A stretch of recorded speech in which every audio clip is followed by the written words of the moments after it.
The topic for this session is digital transformation of FIs and the role of zero trust security model, best practices that are redefining BFSIs. I would like to invite our moderator for this session, Mr. S.V. Sunder Krishnan, Chief Risk Officer, Reliance, Nippon General Insurance. Our speakers for this session, Mr. Suryanarayanan K, Chief Information Security Officer, Central Bank of India. Mr. Naseem Halder, Chief Information Security Officer, Acko General Insurance. Mr. Gaurav Midha, Chief Information Security Officer, General Insurance Corporation of India. He's joining, all right. Mr. Manoj Kumar Srivastava, Chief Information Security Officer, Future Generali India Life Insurance. Not here. Okay, Mr. Makesh Chandramohan, Group Chief Information Security Officer, Aditya Birla Capital. Mr. Praveen Mishra, Senior Vice President, Information Security, Yes Bank. And Mr. Rajat Goel, Deputy Vice President, Cloud and Security, 3i Infotech Limited. Ladies and gentlemen, put a huge round of applause for our esteemed speakers, please. And over to you, Mr. Krishnan. Thank you. So you would have seen the backdrop just some time back, the break, kind of digital transformation that is unfolding in the country and also in the BFSI space. Mind-boggling. So, and any data is not enriched. It continuously grows up. And it's a very interesting time where you have BFSI customers walking, say, in an airport and wants to perpetrate a transaction, is able to do so. Which was not so the case 10 years back or 15 years back or 20 years back. It used to be tough. It used to be really difficult. Networks were an issue. And even the players were not transformed. Today, even in an insurance field where it is a lot of manual interaction with the customer, policies are issued in minutes or seconds now. So we have data of the customer. There is a digital footprint everywhere. Everything that the customer does, there is a digital footprint available if the customer wishes to do so. Notwithstanding the fact that the manual world is still there. So, having said that, what was say 10%, 5% has become 80, 90%. And it could be an hybrid model also, where you have some kind of a tab of the salesperson, but rest of the things are all digitally done in the back end. And the final output is digital. If customer wishes, so you send products by email or digital footprint or in a cell. So this has resulted in security transformation too.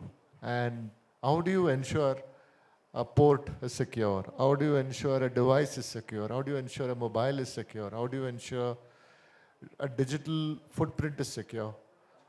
So the interfaces of a customer is multifolded. There could be even an IoT which transmits messages to cloud and then a cloud application transforming that, perpetrating that into a transaction.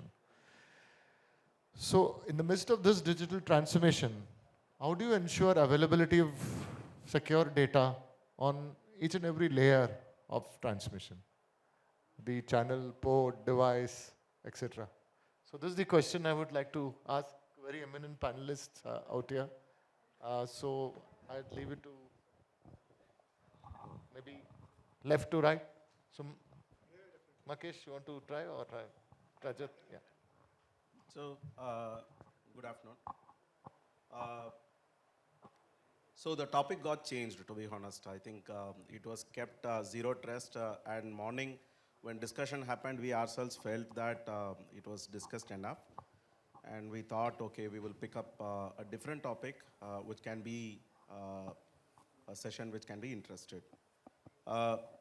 And we realized, yeah, digital transformation is one thing which was getting discussed for a long period.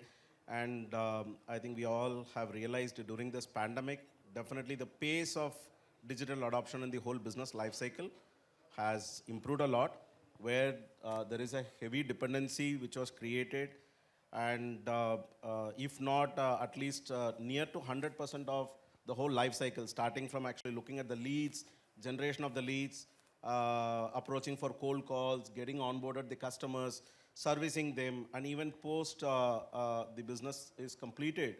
I think the digital ecosystem has become very, very, very important in overall life cycle. And because of this dependency, now the cyber security or information security around this ecosystem has also become very, very important. So just I want to start with a few thoughts around it. One is, gone are the days where information security was talking only about the technology controls or technology security. Now it has become more of a business risk. So while information security team reviews any initiatives or any adoption of technology, it is being looked at a holistic level where the business processes are understood, the operational risk is being understood, then the dependent technology is being assessed for any exposures or risk, and then the recommended controls have been given to the relevant stakeholders for adoption of security controls. And during this process, as we know that there are multiple layers which are involved in this. And at every layer, I think security controls are being defined and it is being implemented. And there is a continuous monitoring system which was built around that. The challenge in getting this done to a level of expectation is today digital transformation is also heavily dependent on startup ecosystem, where innovation is also considered as one of the very, very important aspect of digital transformation. And the startup ecosystem was not absolutely ready with the maturity of security controls which are required for enterprise implementation. I think that's one of the challenge which was there a year and a back. But now things are getting changed because of rapid adoption from regulated entities like banks, financial institutions. The startup ecosystem has really understood that security is going to become very, very important parameter in getting or acquiring new businesses. And they have started working on that. The only thing is like as an matured enterprises, I think it requires a lot of handholding from the expectations as well as the technology controls built up. And that's happening right now.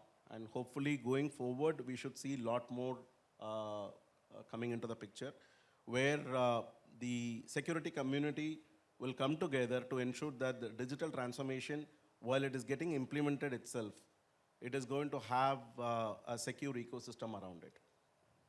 Thank you. Great. So, you want to add? Yeah. So, the thing that I would like to stress upon is, it used to be perimeter-based security. Now it's beyond perimeter. If you can touch on that so, also. Today's world, the business equation, business strategy has been changed, right? Today, if I say digitalization, it's no more a choice. I believe it's mandate for each and every business, right? If you see here, I can see, a lot of people are, connected with their mobile phone, right? There are few people who are using as it, right?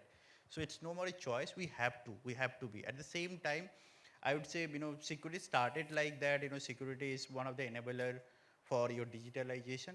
I would say again, it has been changed to, I have a code, right? I usually code this thing that security no more a service. It's a feature of your product. If you don't have this feature of your product, and if you are into BFSI industry, if this feature is not available, I'm 110% sure, I can assure this thing, your product will not going to sustain in that, in this business.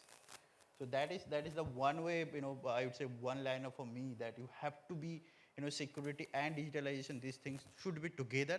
And as, the question was how this is becoming, perimeterless. Like today we are talking a lot about, zero trust. I think only today morning we talked a lot about the zero trust. So yes, we are into that. I think even in that that discussion I talked about it, that there are a lot of silos are there, right? It need to be a single source of truth to see what exactly is going on. We have zero trust in terms of our devices. We have zero trust in terms of our servers. How this correlation is going to happen, that is something, I believe one of the much needed feature we are looking from this, perimeterless security services. Yeah. Want to Can add I, something? can I add to this? Yeah, of course. What I believe is that the transformation is there, right? And it's happening, it's going to happen, right? The biggest lesson we have learned in the transformation that we really want to deliver the things to the customer at the edge, at the door, isn't it, right? And if we are delivering everything to the customer at the edge, at their door, why not security, right? And that's the question we should ask ourselves, that how do we deliver the perimeter level security into the borderless workforce or at the edge, right? And as my friend said, that delivering the security at the edge with the better orchestration is the need of the hour. Do you think that technology is not there? Zero Trust was coined by Forrester in 2010. It's many, many years, right? And we have everything in place. But how do we orchestrate, how do we integrate these things, right, to deliver to the customer at the edge is the question. So definitely, I don't think that, Zero Trust is the question. Of course, we need Zero Trust for a better transformation. But how do we implement Zero Trust? How do we do the happy marriage between all the critical component of, JTNA? Right? That's the need of the hour. Great. I think the panelists have covered most of the aspects, but then probably with the advent of digital transformation, security would be an enabler rather than a showstopper. So probably businesses perceive or look up to security as a showstopper. They are the one who tell you, you can't do this, you can't do this. But then moving forward, how secure is your application, how secure is your web services, that would be your USP, one of the USPs, apart from the benefits of features which is given.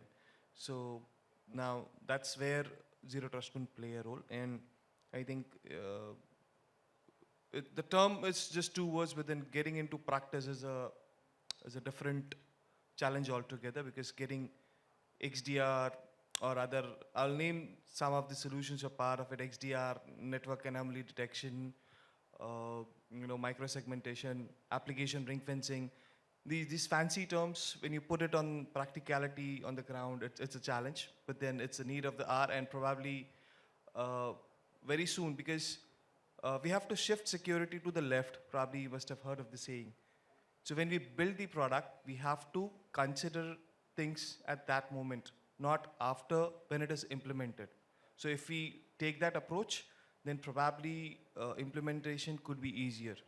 So probably that's my take on that.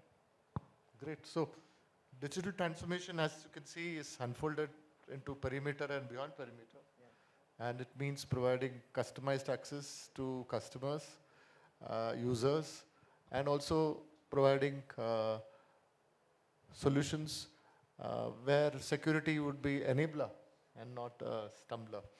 So that's the change that's unfolding. And in the process, One point I want Sure, to sure. highlight. So as Mr. Praveen mentioned, it has become a double-edged sword now. So earlier, CISO community used to tell that we have now been informed about strategic initiatives. The last minute we come to know about it, and we are not being given enough time. Now time has changed, right? Digital transformation has become a strategic initiative which is primarily chaired not by technology team, it is chaired by chief executives of the businesses. And one of the most important lesson which they have learned is it can't be a technology project or a single function project. So immediate starting point is like they make multi-function committees where they make you to be a part of that. So from day one, even before designing of the initiatives, CISOs and CISOs teams are part of that initiative. And it becomes so easy. From day one, you can actually define the strategy for security. And you can recommend the controls, whatever is required. Only challenge which I was seeing is like, as I told earlier, the whole ecosystem has to be ready with such requirements, right? So you put up a control, the other side is not ready, then you may end up giving up that. Either you have to compromise on security for a time being, which normally happens because innovation takes a stride to see whether it is going to be a success story or not, they want to explore. And till that time, I think then organization is taking a conscious risk. Yeah, great. So, in the transformation, how do you personalize access of customers? Now, you would have so many technologies and so many attempts to be made by customers to access systems or access the service. Maybe there will be an OTP or there will be some other multi-factor authentication. And in the process, how does a customer gets a personalized treatment in the whole transformation journey?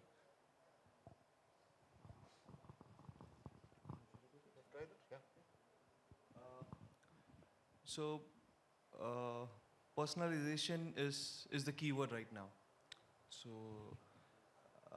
so let me, I will just start up why personalization is important. Then I will tell you what can we do in terms of enhancing the experience. So, I think everyone would have observed the moment you search for a product or a Facebook, everything shows ads about the same product as if they knew what are you thinking, right? And probably that's going to happen in banking space as well. Okay, not right now, but then certainly it will take some time, but we would be there very soon. So now it is very critical or imperative that we provide personalized services to the customers. So it could be defense sector or a manufacturing sector or a college student. Even we have these kind of products. A college student may not have, looking at the account size or ticket size, the security parameters, may or other the kind of controls which we have there could be limited, okay? Or other, we have to give them the we have to focus on better UI for them rather than, multi features like mutual fund, DMAT or other things. So I'm putting it deep, but then when you talk about personal experience, the biggest risk which we have is there are many bad threat actors who want to, use phishing attacks, social engineering attacks to impersonate as them and, exploit the system. So there are two things. One is the 2FA, So even you build a personalized access, we have to ensure that there is a human touch when the person logs in so that he is sure, because everything would be good if it is secure, because no one would like to have the best of the features and security is not there. So having a 2FA, putting a control for a single session per user, that no one with the same ID can log in twice, and there is no limit to personalization. It's a very difficult space because every customer is unique and you have to customize accordingly. So that's the most difficult area, and it's very dynamic to the requirement. So no one would have thought that we can compare the insurances and get the right product on a click of on a mouse click. And then imagine that is personalized and mapped to your bank account. The moment you log in, you come to know you are eligible and these are the 5 options you have. So this is already in place. So personalization has its, it's very open term and dynamic. It will change. The only thing is it has to be secure so the person is having the confidence that my data is in safe hands. Mr. Suryanarayanan, yeah. Yeah. Just to add about the personalization. See, nowadays, customer is doing all the banking transactions through their mobile or their computer. So, banks are given the facility for the customer to control their activities themselves. That means, for example, if they are having their ATM card or for that matter credit card, they can stop the credit card or they can temporarily suspend the credit card so that nobody will be able to misuse that one. That customer themselves can do. They no need to approach the bank. That is one type of personalization. Second, in the internet banking or mobile banking or whatever the transaction types, they can define the limit. Okay, for this particular post transaction, I can have a maximum 1,000 rupees or 10,000 rupees for that matter. So that no misuse of the card or transaction will be available. So if we don't want to use the card for some pause, we disable it. It's a only 1 minute job in the mobile banking application. So whenever we want, we can activate, otherwise we can disable it. So that the customers also knows this facility, and most of the customers are using this facility. That is why the frauds are comparatively coming down based on the comparing the volume of the transactions and all. Facilitated customer access. Can I just add to this? Sure. I mean, as my friend said, right, that giving the personal touch, of course, a lot of people are doing, and we should improvise day by day, right? But how do we win the trust of the customer, right? Nothing gonna happen to you, don't worry, right? That's very important. I believe that a lot of innovations are happening in security, and then just so many good things we have, right? But then why do we have so many breaches, right? Why every organization is struggling with the breach, right? Why every individual is struggling with the breach, right? My dad got attacked by the cyber attack just 1 month back with a phishing attack, right? The very basic solution, which I believe is that simplify the security and make it not very expensive. It should be in such a way, not as an organization, every individual on this earth should be able to achieve security in their day-to-day life, right? Now, how do we do that? There are so many ways, right? I mean, I was having a word with one of the CISO in the telecom company, right? I asked him, you provide internet? He said, yes. I said, do you provide secure internet? He said, no. I said, why? Right? You should do, right? Can you provide the secure internet to your customers, to your consumers, right? So that it's easy for them, right? Your revenue will go high, everything will be better. Every individual, even in the villages, in the mid cities, right? They're struggling a lot with the phishing attack, right? Give them the secure internet. So if we simplify the security and we make it available for everyone on this earth, I think transformation would go and it will fly. Great. I remember when I was proposing a strategy for a bank in Middle East, the CEO wanted every access to be done by fingerprint. So he's saying somebody with fingerprint should be able to do any transaction in the bank. So strategy was written that way, fingerprint enabled strategy. So apart from the passwords and other controls you have. Anybody want to add something else? So customization, what we are talking about, right? We are doing a lot of customization in terms of our product as well, right? Let's say if we talk take example of a banking, product, let's say loan, right? We have personal loan which is already approved, right? That is what, most of the bank is offering. At the same time, how they are offering, the background is that, they are having our PAN card number, they are doing our, credit score, they have the complete history about our loan book, right? And they are offering. In the same way for insurance, how, if I take example of company like Acko, so how we are customized, let's say if we know that you are somebody who is, might be refueling your car or bike might be 10 times, and there is person B who is refueling his car or bike might be 1 time or 2 time, right? So for me, the person who is refueling the car or bike 1 or 2 time is much more, I would say, less risky customer to me in terms of my insurance product, right? So that is the personalization we can do. Now now the point is coming in this personalized or customized product, how we are into integrate our security over there, right? So there are few ways, right? Let's say today I am selling somebody an insurance product or might be a car insurance product. I want to sell the same person to a cyber insurance product, right? So how I can do that? Let's say in that app, if I ask you 2-3 questions about phishing, about some of the basic security awareness, and how I'm getting your response. So that will basically help us to build a customized product, customized cyber security product or cyber security insurance product for that, specific, that customer actually. We can build that way as well. So at the same time, I believe all the organization are, they have to use this data as much innovatively they will able to. At the same time, they have to careful, I would say super careful about the privacy of that, customer, right? We can use this data as a profiling of the product. We can use this data as a profiling of the customer. At the same time, we have to make sure we should not, we should respect the privacy of that customer as well. Over to you. Yeah, great point. So all this has thrown lots of insecurity and data leakage.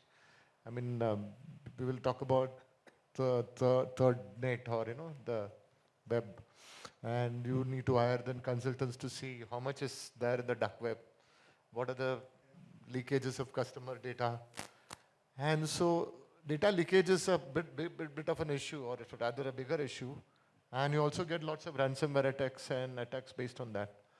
So how do you consider data leakage, and how do you prevent or mitigate the risk of data leakage? Maybe go to Mr. Suryanarayanan wanted to. Yeah, data privacy is one of the basic requirement in the country. Of course, Indian data privacy law is just not yet formed, but still data privacy is an important requirement considering the GDPR and other regulations.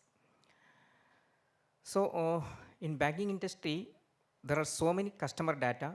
There are personal details, which is we call personally identifiable information.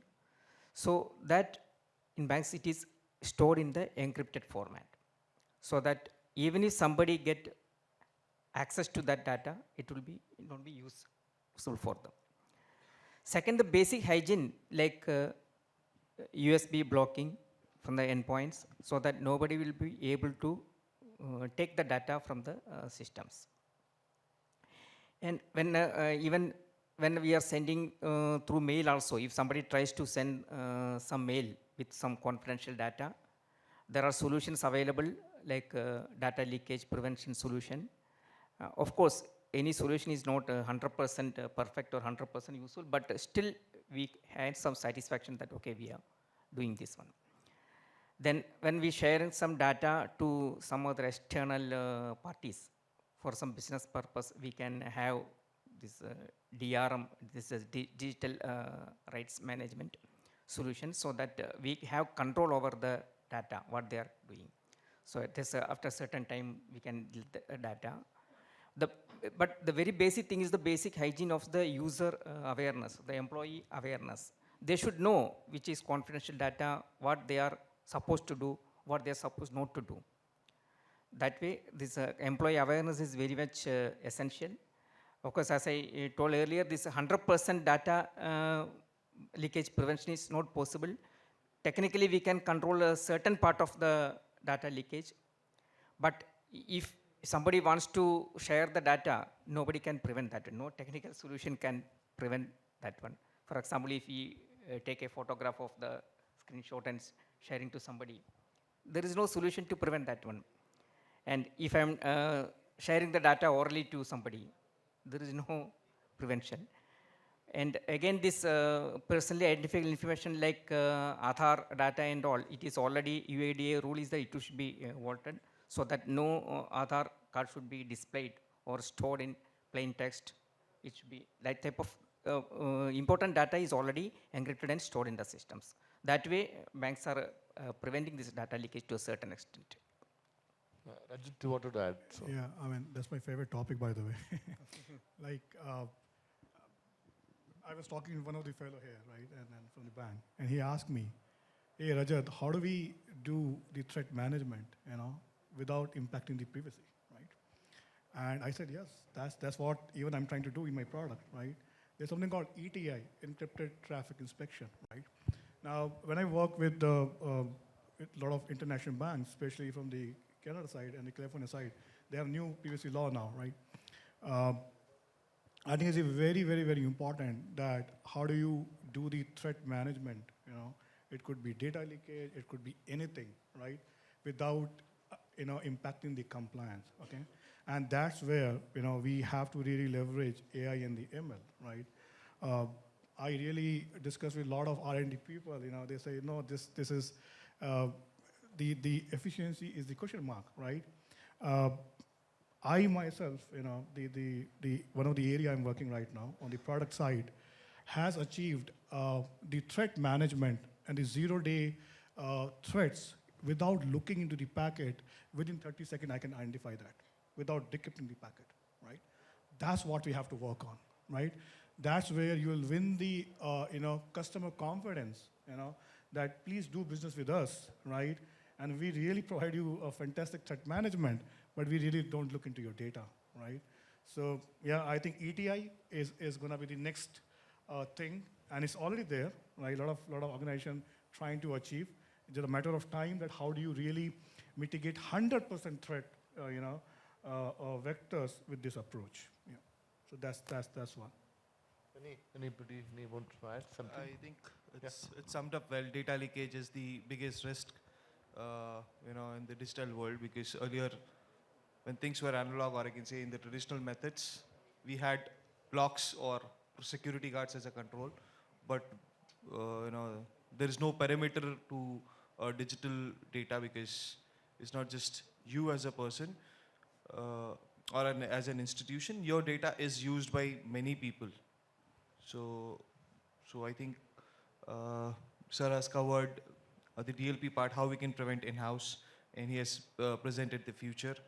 Let me highlight the risk and probably the areas we should focus on, because with APIs or the integration with multiple vendors, it is very imperative that data within your premises being secure is very important, but then we are as successful as they are. Because if there is a data leak, which is your data, the news would be in this breach, this banks or this institution's data is found. So probably ensuring wherever your data is stored, right from cloud to your partner, efficient security controls are put in place. It could be a DLP solution, it could be a CASB, it could be IRM, or any rights management software, proper role-based access, whatever you put it, because the risk, we can only bring it down to some level. The risk, the insider threat is certainly which we cannot mitigate at any cost. But then security control wise, we do have options, and probably we can certainly exploit them to ensure we can prevent the data leakage. Again, user awareness is very important. Employee awareness.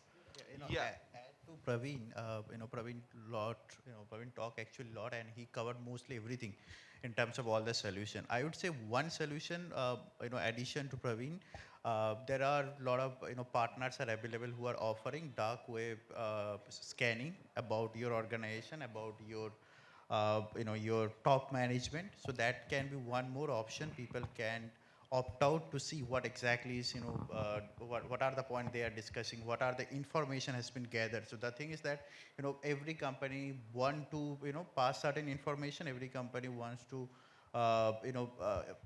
basically send some information to all of us for their marketing and business growth. At the same time, if all the information are accumulated in a single place, then it is some, I would say, some khichdi has been started to cook. You will sense it in few, very soon. Actually, that is something really risky for anybody. I remember when we did a test on employees, we gave some URLs, and we gave false ones to check how many are accessing. This, despite giving warnings, there were some 30 to 40% who accessed because we promised discounts.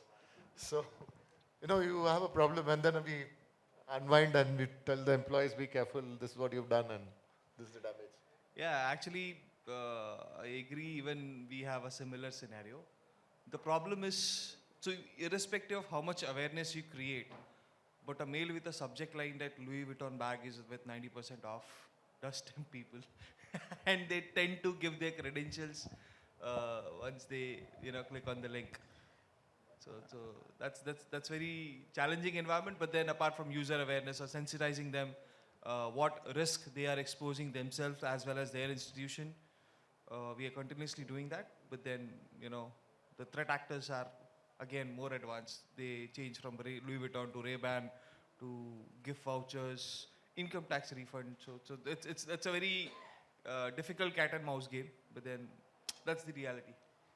The funny part is here, being a CISO, you might want to have really, some really good phishing solution to to basically to catch as maximum as possible your employees, right? And at the same time, if your catch is too high, your compliance is too low, right? So that is one thing all of we need to, look forward, right? So Agreed. that's the funny part. Agreed. So again, the digital transformation has thrown challenges in the security field, both securing the infrastructure and securing the applications.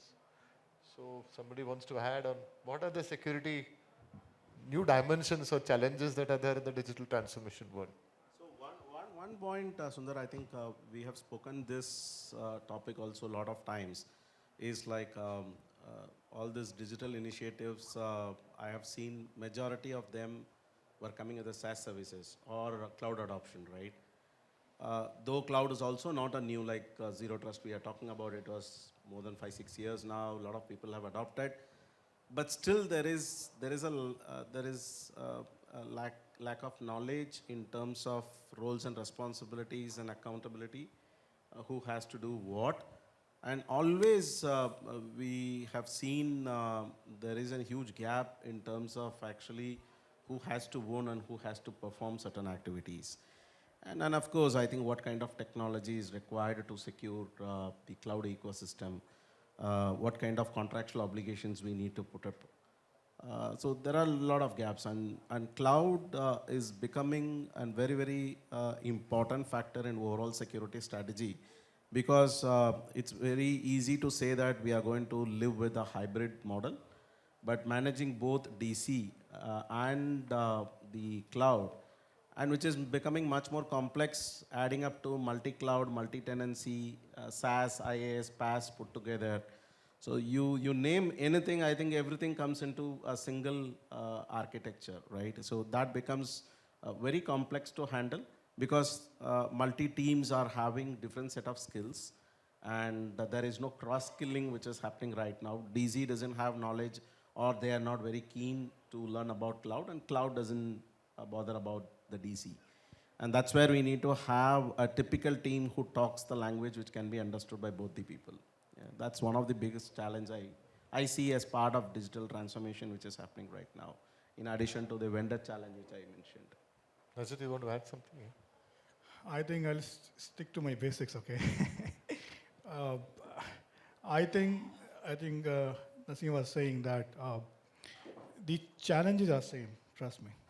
It's really not new. It may become big, right? All the challenges what I see today was same before pandemic, isn't it? We realized after pandemic, right? We acted after pandemic, right?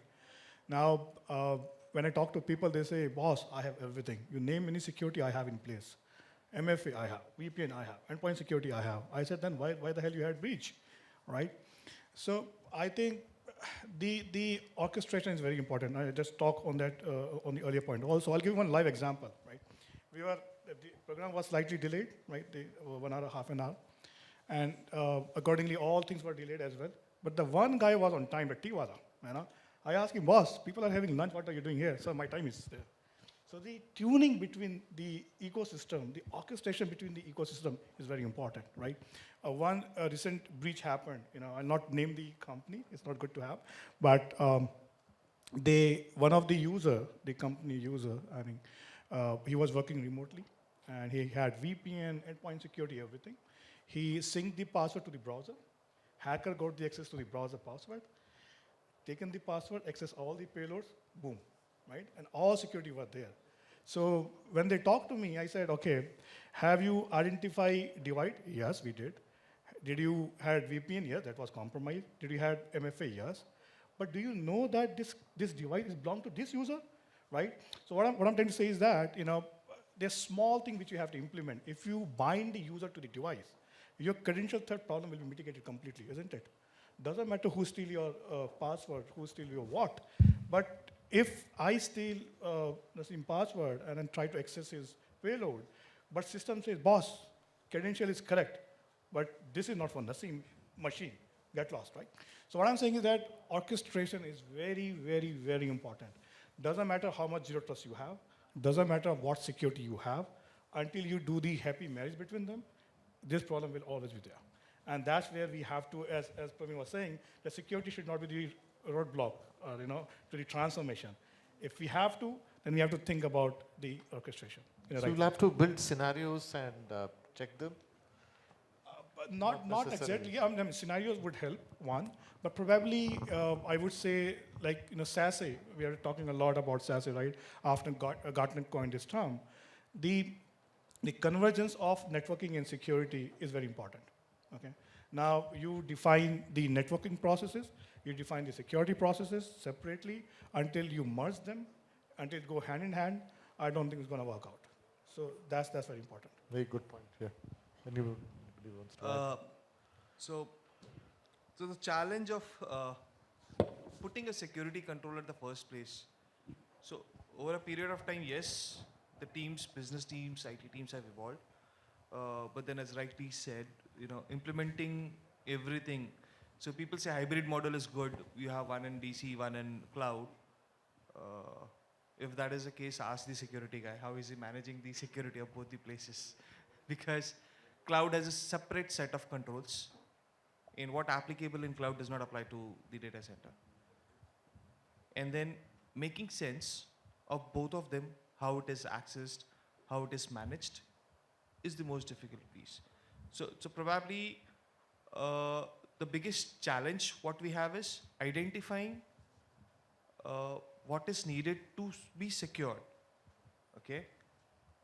And the probably the solution is, because we can say, identifying what is secure is, what is the crown jewel application, or rather the application which you have to protect, which user who is accessing the sensitive data, that needs to be protected. Because when you talk about zero trust or any basic security, with the globalization or the digitization, perimeter is not your boundary now. Everyone have access to your innermost database now if the credentials are leaked, or rather the way they exposed. So identifying who is doing what. It could be a server, it could be a user, what table he has access to. Once you identify that, build a security control as per that role, rather than the entire process or the entire application. Someone is having read-only access and accessing only few automated reports, he can't write a query. I don't think we should be putting in more stringent controls for him, or probably give him a data outside, you get a dump outside the system and you can view this. But someone is an admin, we should be ensuring that, okay, 1, 2, 3, you have to do a 2FA, you have to do this, your logins, alerts would be monitored, what did you do, that needs to be monitored. So building that ecosystem is the challenge, and probably the solution as well, because until unless you implement that, you can't be sure that you're secure. So that's the key around it.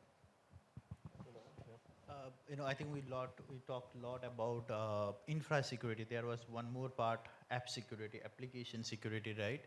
The basic thing is that, as on date, Indian BFSI industry, we are doing VAPT, certain application security we are doing, but still I feel the BFSI industry is not encouraging the bug boundary program, right? I think that is one of the crucial thing. If you spend some of your investment over there, you will get a lot of new people having new mindset, having innovative way to how you can get compromise. I think that is one point, addition to infra security and app security. I believe if we are engaging more people over there, especially the youth, it will also solve one of our biggest problems, that is lack of talent. So if we encourage this thing, it will help the complete industry. It will create a pipeline for us, for talent pipeline, and that will give a continuous, it will continuous source or resource. We'll get the resources from that pipeline as well. Great. So people are important, and training them is important. Yeah. I would just like to add to this. I just missed this point, the vulnerability. So everyone would remember last December, Log4j, how disruptive it was and how it made lives of, apart from the banking people, traditional banking people, Infosec people were also working on the year end. That was the biggest change. So Log4j, opened our eyes, but then that's, similar vulnerabilities which exist in the environment are the biggest challenge as well. Because irrespective of whatever controls you put, you cannot get away with this Log4j kind of vulnerabilities. So that's another challenge which we have. Want to add something? Yeah, regarding security, now this digital transaction, I think the role of telecom is more than banks. Okay, because without your mobile number or without the internet, we cannot do any digital transaction. So even if banks are doing their role for security, whether infra security, application security, or what are user awareness, what are the measures possible? The same thing should extend to the telecom sector also. Because I am doubtful how much, what is the KYC is they are following for giving a mobile number. Okay, there are so many frauds happen because of this mobile number frauds. Correct. Even hackers group also, they are also using mobile to call the customers. So from where they are getting this mobile number? So that sector also should be more strength, because mobile number is the primary requirement for any digital transaction in the bank. So that also should be reviewed. That is my personal opinion. Sure. Great. Want to add a thing? Yeah. Any questions from audience? I think we have some 1 minute or 2 minutes left. Very interesting session on digital transformation. I think the audience appears to be already transformed. So, so we quickly sum up. Yeah. I just want to add it Log4j, right? Sure. I'm very proud. I think we were one of the companies who was not impacted by Log4j, right? And we have implemented our SaaS solution within the company. And as I said, the whole purpose was of Log4j, the RDP connection and the stolen credentials and all those stuff, right? Just bind the user to the hardware, problem solved, simple, right? No one should get into your environment until it is the person who really owns the environment, right? Now, you do MFA, you do this, you do that. You really have to identify everyone as a one piece. Don't identify eyes separately or hands separately or legs separately. You have to identify the whole body as one, right? And I think that was the reason we were not impacted by Log4j. And I think people should really adopt this approach. Great. Any, Makesh, want to add anything last? No, nothing specific, Sundar. I think enough detailing was provided already. So I don't have anything to say. I think we covered it up. I think this was even many key informations was discussed during this panel. So this is good. So probably I think I'll go with this. It's an evolution, and probably the way digitization is evolving, or rather the spike is there in that we have to bump up the security controls accordingly. Great. So I think with that, we wind up the session. Ladies Very and gentlemen, a huge round of applause for our esteemed panelists. I would request Dr. Ravi Gupta to please come up on stage and present a memento as a token of our appreciation, and also share a copy of the Banking and Finance Post magazine with our delegates. First to Mr. S.V. Sunder Krishnan, Chief Risk Officer, Reliance Nippon General Insurance.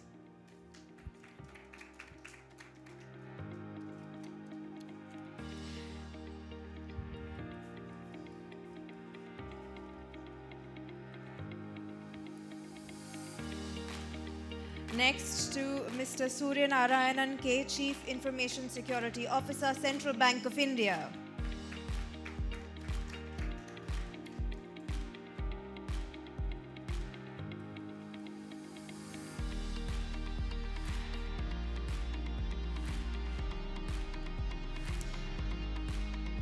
To Mr. Naseem Halder, Chief Information Security Officer, Acko General Insurance.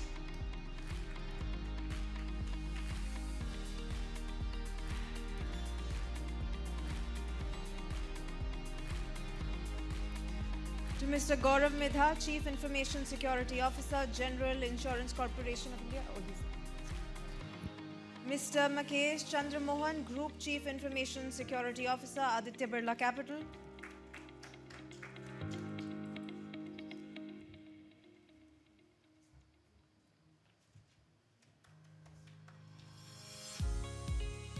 To Mr. Praveen Mishra, Senior Vice President, Information Security, Yes Bank.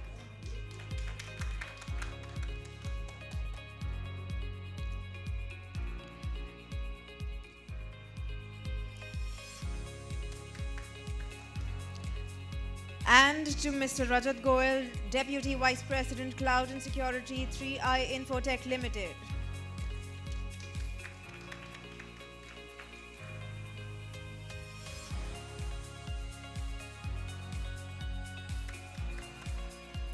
Can we now please have a group photo? Everyone with the magazines, please.